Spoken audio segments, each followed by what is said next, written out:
Eh bien bonjour à tous. Aujourd'hui si on se trouve dans cette nouvelle vidéo, ça va être pour parler de mes problèmes. Non je rigole, ça va être pour si mes petits problèmes. Donc ça va être pour usiner un raccord d'adaptation entre ces deux pièces. Donc en fait j'ai une pompe pour le vide-cave, pas pour le vide-cave, pour le puits pardon. Et le problème étant que ça c'est le tuyau de sortie de pompe, d'accord. Donc un coup qui permet de refouler toute la flotte. Et là on a deux. Ça c'est le tuyau existant, donc qui est enfoui dans le jardin, est fait un diamètre 20. Et sur sortie de pompe, et c'est du 40. Donc on peut voir la réduction. On a une double de réduction 40 et 20 de diamètre. Et le problème, c'est que si on fait ça, la pompe risque de forcer, de s'user prématurément pour rien. Donc je vais essayer quelque chose. Ça va être de faire une partie de transition. Donc on passe avec un tube de 30. Donc voilà, donc là c'était un bout sur le tube de 30. Donc voilà. Attendez, je vais vérifier quelque chose. Donc voilà, c'était pas un diamètre 30, c'est un diamètre c'est 26. Donc c'est pas 26. J'ai peur pour mon filetage, donc on va prendre avec un tuyau de 30. Donc là c'est un diamètre 1 pouce. Donc ça va être donc il peut s'étendre de 25 à 33, donc on va bien faire à 30. Ou un peu moins, 29, hein, pour que ça puisse rentrer correctement. Et donc on a cette pièce là à faire, donc avec le diamètre. Donc avec ma chance, j'ai pris ma jauge à filetage, j'ai regardé et je pensais que ça allait être quelque chose de complètement de bâtard. Et non, voilà, oui, ça c'est du bâtard, mais enfin pas bâtard, mais que je peux pas tailler en métrique. Et avec ma chance, c'est du métrique, c'est du 1,75. Donc là, pareil, donc impeccable, enfin tout, du moins sur toute la longueur, la jauge tient parfaitement dedans, donc c'est du 1,75. Donc ça va comme ça, et on aura nos deux pièces, donc qui vont faire quelques mètres entre l'une et l'autre, hein, donc c'est pour ça que j'ai fait cette coupe là, qui vont permettre à la flotte d'essayer de passer, même si là, de toute manière, on a un diamètre 19, donc je vais voir si ça va fonctionner, mais voilà, on va essayer de faire ça et on va bien voir. Donc voilà, donc un petit projet de printemps là, on m'énerve ce machin, pour remettre en route tout le système. Et donc voilà. S'il faut, je vais faire une autre pièce comme ça, mais le problème c'est que je peux pas tailler le filetage intérieur. Donc je sais pas ce que c'est comme pas.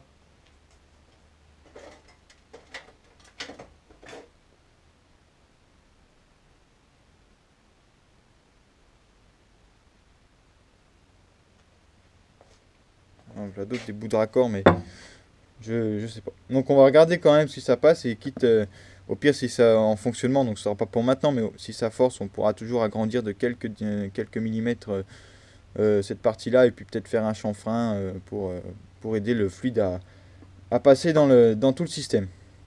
Donc voilà, qu'est-ce qui nous attend? Filetage intérieur-extérieur, donc à 26, 26 par 1,75, donc 26. Donc le diamètre de l'alésage va être à 24, 25, puisqu'on a donc 26 moins 75. Donc voilà. Et ça aura l'autre pièce là à faire qui est tout simplement l'inverse de celle-là, qui ressemble un peu à celle-là au final. Sauf que ça, c'est des pièces qui ont été foirées. Quand même, 3 pièces pour foirer un filetage de 1,5. Bon, c'est pas moi, ça tombe bien. Donc voilà. On va voir ce que ça donne et puis on va essayer de ça. Donc montage en mandrin 3 morts, parce qu'on est sur un ex. Donc voilà. Donc montage en mandrin 3 morts. Comme ça. Face, surfacé, percé, donc à 17 pour aller jusqu'au bout. Je vais couper ces petits bouts de machin qui servent à rien. Et puis allons-y. Donc voilà, donc comme j'ai dit, première chose à se faire surfaçage. Donc c'est personnellement c'est une référence personnelle. Commencez toujours par le surfaçage sur une pièce de tournage. Donc on va laisser un peu sorti. Donc comme ça on va pouvoir tourner le... Quoique non, ça sert à rien plus que ça pour l'instant. Ce sera dans l'autre opération. Il va falloir la retourner.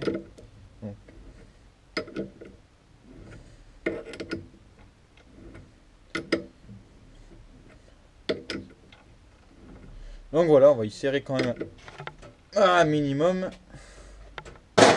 Là. Donc on va enlever cet outil.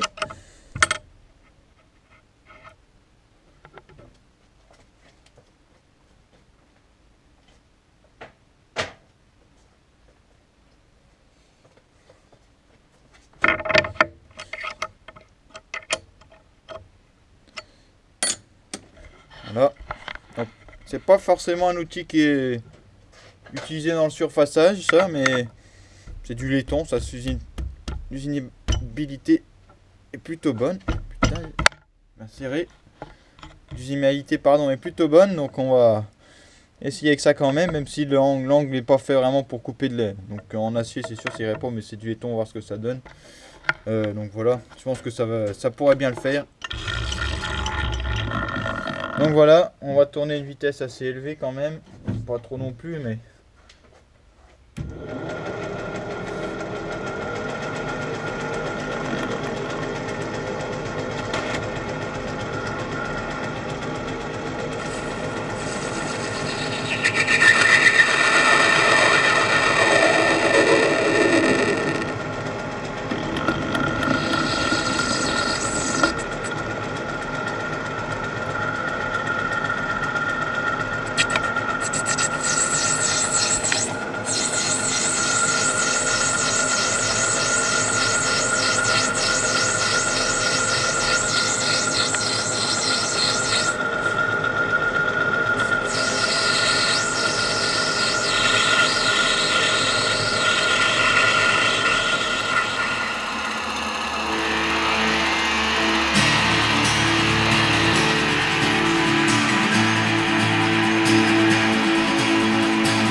Choisi ma barre aisée, donc on peut la voir plusieurs fois dans mes vidéos. Celle-là, c'est une barre aisée que j'aime bien, qui passe un peu partout, puis surtout que j'arrive mieux à sortir le copeau avec ces barres aisées en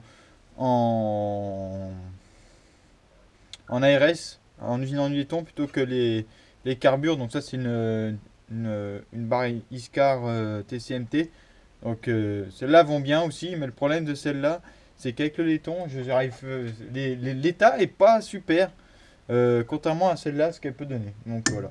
Donc je préfère utiliser la méthode grand-père plutôt que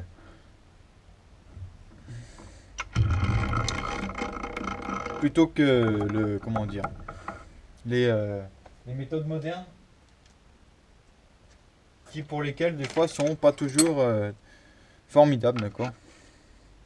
C'est pas toujours il y a jamais des fois je préfère. Après, c'est sûr, c'est pas des. Ça, c'est un tour.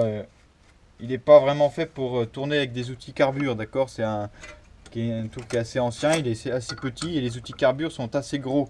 Surtout les pastilles à plaquettes négatives. Les porte-outils à plaquettes négatives. C'est vraiment. Il vaut mieux préférer les grosses plaquettes négatives pour les plus gros tours, dans lesquels ils sont capables de prendre des très grosses coupes et d'avoir des bonnes vitesses d'avance, plutôt que des petits tours comme le mien, dont lesquels sont pas toujours c'est pas toujours top. En positif, j'arrive à obtenir certains des fois des bons finis, mais c'est pas toujours le cas. Donc, avec les plus gros tours, hein, j'arrive parfaitement à obtenir de très bons finis avec des plaquettes. Hein. C'est vraiment ce tour là qui est pas conçu pour faire ça. Donc on va vous rapprocher et on va commencer à léser. Donc là je suis à normalement, théoriquement, si je ne me suis pas trompé,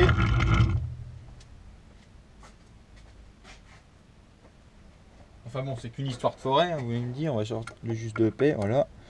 On a 17,5, normalement c'est ça, oui. Donc, on va continuer sur notre lancée à 17,5 pour aller jusqu'à 24-25 et on va faire jusqu'au fond, on va faire jusqu'à à peu près, je sais pas si je fais jusqu'à 24-25 tout à travers, ça gênerait pas à la limite, mais bon. Donc on va déjà faire quelques passes, on va voir ce que ça donne.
Pas top, mais c'est normal, j'ai une grosse vitesse d'avance, 1 mm partout, hein. Donc c'est pas 1 mm partout, je suis con moi, 1 dixième partout, donc on est à 20,82. On va réduire la vitesse d'avance, on va repasser à, on va se mettre à 0,5, on va se mettre en B1, voilà, on va voir ce que ça donne. Donc j'ai réduit de moitié la vitesse d'avance, on va voir ce que ça donne.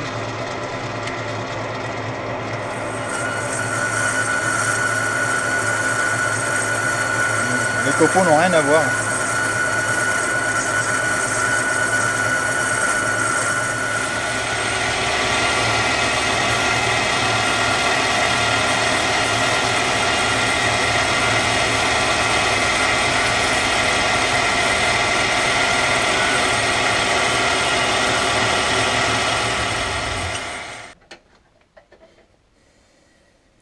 Bon alors j'ai fait, on se rapproche du but, on est à 23,95. On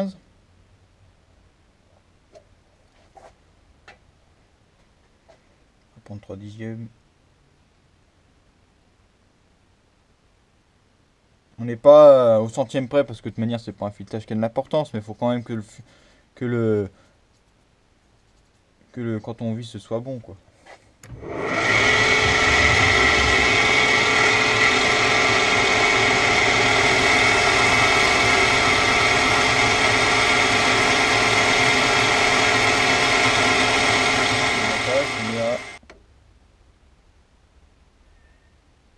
« 24,30, 24,35, ouais, donc c'est pas super avec un pied à coulisses pour gagner à l'intérieur, mais bon. J'ai l'impression de jouer dans le sable. Et à la plage, avec tous les tons. Donc maintenant on va regarder pour faire le... Je vais juste...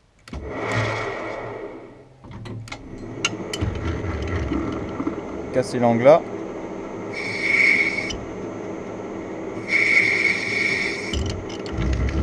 Voilà.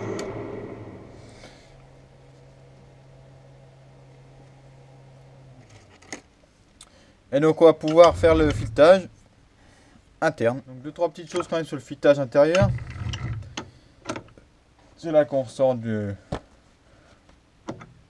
bouquin de grand-père. Donc là voilà la jauge à fileter. Et voilà donc. La position des outils à hauteur, rigoureusement dans l'axe des deux pointes, voilà. Donc toujours pareil, hein. La prise de passe, sauf que là, vous avez vu que mon chariot est incliné dans ce sens-là, donc c'est pas évident sur ce tour-là, donc de se mettre dans ce sens-là. Parce qu'en fait, on a un gros problème, c'est qu'il n'y a pas de continuation, il n'y a pas de ligne de... Donc j'en avais fait une au pointeau il y a un moment déjà, mais voilà. Donc voilà, on va se mettre comme ça avec l'outil, donc voilà. Donc là, on est bon. Donc prise de passe, toujours pareil. Donc là, je vais venir tirer le chariot comme ça, donc il faut rattraper le jeu, donc il faut se mettre assez loin quand même. Pas trop, ça sert à rien, on va pas faire des kilomètres quand même, mais juste pour avoir le jeu. Donc on va mettre ça, notre 0 à 0, notre 0 à 0 encore ici, voilà. Et on va venir tailler du filetage. Donc sélection de la boîte à vitesse, donc là on est en B5, il faut se mettre en B5, donc B rapport là, de ce sens là pour la vis mère, donc on essaiera ça tout de suite. Voilà, donc B5, je mets en marche. La noix est ici, et donc on se déplace bien dans le bon sens. Donc là c'est pas un pas débrayable, donc il faut faire attention avec ça. Utiliser ma butée sensitive qui n'est pas serrée, donc comme ça si je vais trop loin, bah, j'aurai tout simplement à revenir avec la marque. On va faire une marque au feutre pour avoir, si jamais je l'emplâtre, on va avoir un repère quand même, voilà. Donc voilà, ce qu'on va faire, c'est qu'on vient ici, on recule, on vient tangenter avec le petit chariot si on veut.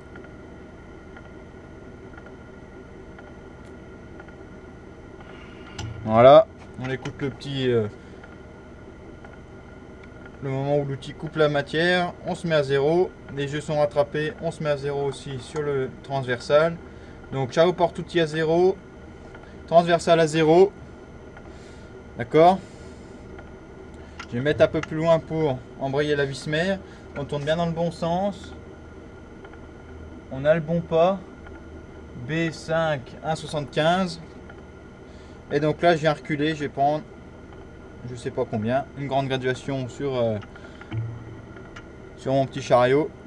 Et donc là attention, impossible de débrayer, donc si on débraye c'est foutu. Ou alors il faut retrouver la liaison entre la vis mère et ça c'est pas toujours évident. Donc voilà, donc je vais pas arrêter la machine, c'est parti.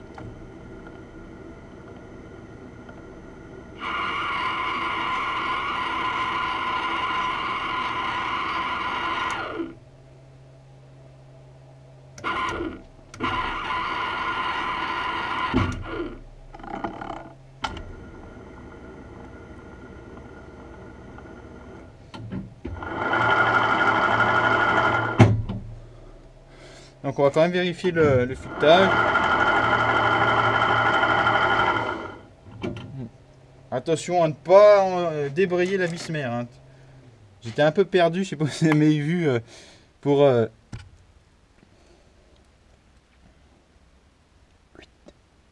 On est d'accord. Allez, c'est parti. Marche avant toute, harnais. Je vais quand même me rapprocher en... Voilà, je en mets à 0 ici.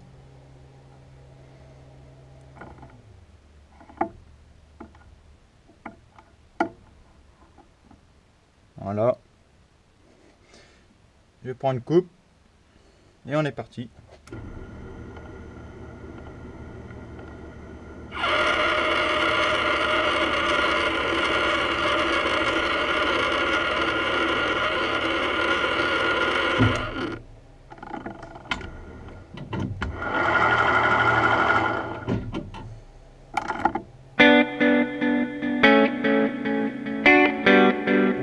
Comme ça, j'en ai pas fait des masses, hein. C'est pour ça que je suis un peu je vérifie tout à chaque fois.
chiante à y aller, mais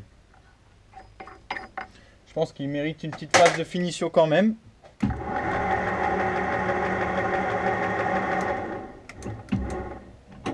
Voilà, on se remet à notre zéro, paf, une petite coupe.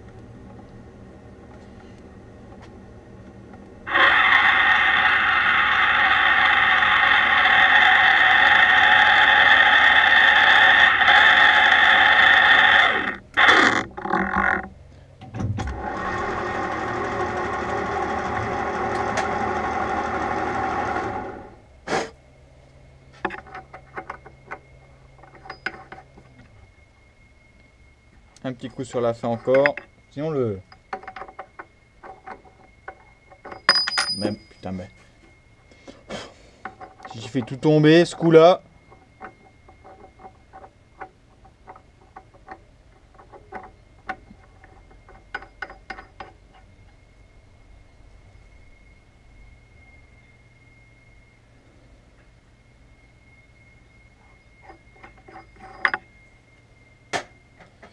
Donc on est reparti. Voilà.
Donc voilà, pour moi c'est bon. C'est peut-être un peu plus dur à la fin, je sais pas, il a peut-être la barre elle a peut-être bougé, ouais, elle a dû bouger à mon avis, j'ai pas dû assez serrer la tourelle je pense. En heurtant à chaque fois un tout petit peu le fond de filet, ça doit le faire, ça a dû le faire bouger, mais c'est pas très grave. Je peux peut-être prendre une dernière passe à la limite, mais avant de débrayer la vis mère, là pour moi, il n'y a pas de problème, c'est bon. Même là, il ne restera plus qu'à caler un joint entre et on sera bon. Dernière petite passe, allez, et c'est terminé. Donc voilà, on l'a fait. We made it. Donc il restera...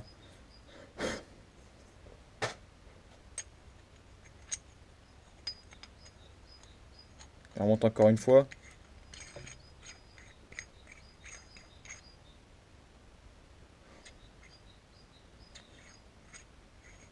Donc j'ai bien fait bien assez gros pour ce que c'est faire. Donc maintenant on va se tourner dans ce sens-là. Et on va tourner. Donc on va laisser un peu de marge. Là attention parce que le problème de là, c'est pas ça. Le problème c'est... Le problème ce serait de fausser les morts. Et puis pas les morts et puis le fausser l'alésage intérieur en serrant trop les morts. Et on aurait un très gros problème. Donc autrement dit, il n'y aurait rien de fait. Donc vu le temps que j'ai passé, j'ai commencé, il était midi et demi, hein, il est 17h03. Bon, j'ai pas fait que ça entre temps, mais... Donc ça c'est une méthode qui marche à peu près, on va dire. Alors, pour ce que ça va être faire, ça allait très bien. Alors putain, c'est de la merde. Voilà. Pas trop serré non plus, juste assez pour tenir le tout, sans fausser le filetage. Parce qu'on sert vraiment sur pas grand chose. Hein. Donc j'aime pas bien ce genre de montage, mais bon tant pis, ça va le faire pour cette fois.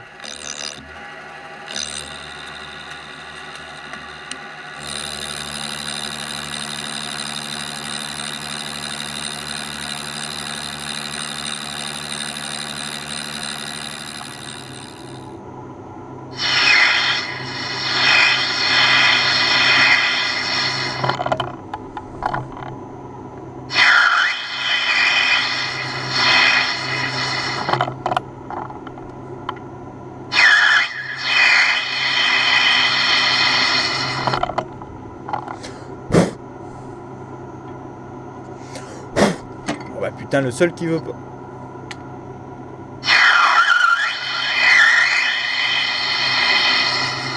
Voilà, impeccable. Un petit coup de lime là-dessus.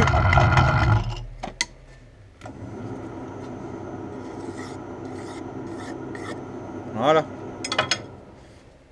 On va éviter de se couper les doigts. Et là, tada, on a un raccord.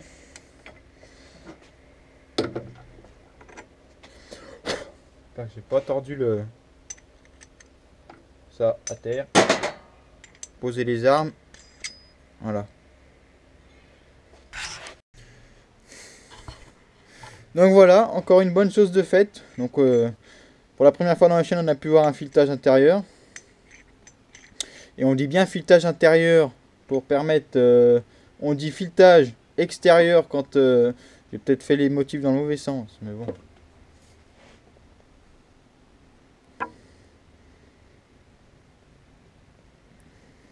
C'est un peu raide ce tuyau là.